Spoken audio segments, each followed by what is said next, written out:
interracial marriage. With lots of information about Virginia Loving from how interracial marriage bans ended. Loving versus Virginia.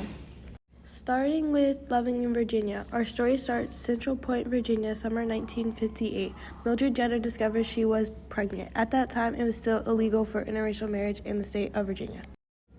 So the Lovings go to Washington, D.C., where interracial marriage is legal, and they tied the knot on June 2nd, 1956, and they returned home to live together. Shortly after, the local sheriff ordered a late-night raid of their home in the middle of the night, burst into the home and bedroom, trying to catch them doing so, which was illegal. They were actually sleeping and were woken to be arrested for violating Virginia's Racial Integrity Act. The Racial Integrity Act is a law passed in Virginia in 1924. The new law prohibited interracial marriage. The Lovings went to court, they pled guilty, and the judge sentenced them to 1 year in prison, but then suspended them as long as they moved out of Virginia and never returned as a married couple for 25 years on January 6, 1959. They moved to Washington, D.C., the same city where they got married, eventually sneaked back to Virginia, but for 5 years they lived in D.C. and basically hated it.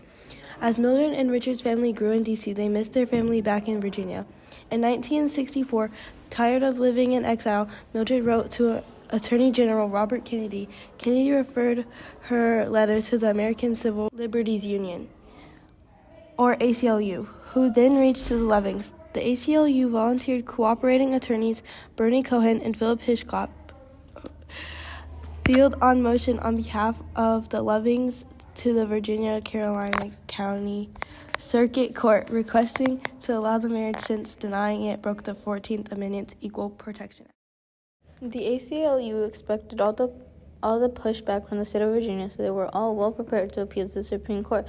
The Lovings, who were done being in the spotlight, decided to stay home on April 10, 1967, when the court heard oral arguments. By that time, 9 years had passed since they got married on June 12, 1967. The court announced it had anonymously sided with the Lovings, overturning their convictions and ruling Virginia's interracial ban as unconstitutional.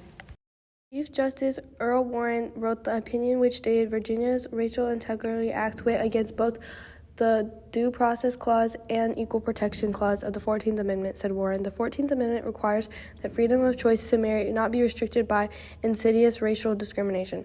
Under our Constitution, the freedom to marry or not marry a person of another race resides with the individual and cannot be infringed by the state. The court also argued that laws banning interracial marriage were straight up racist, with the purpose to keep white supremacy going. On June 12, 1967, the Supreme Court issued an unanimous 9-0 decision in the Lovings' favor. Despite the court's unanimous opinions in Loving versus Virginia, interracial marriage bans remained in the books in several states. The authorities couldn't enforce them now. The last state to get them off the books was Alabama in 2000. After Loving versus Virginia, the number of interracial marriages steadily increased across the United States. In 1963, 3% of new marriages in the country were interracial. By 2015, it was up to 17%. Loving versus Virginia also paved the way the legality of same-sex marriage several decades later. There were a lot of anonymous Supreme Court decisions in the 1950s and 1960s because of the original court decision with the Lovings. This graph shows info how interracial marriages steadily increased throughout the years. There are many interracial couples that have benefited from the Lovings court case.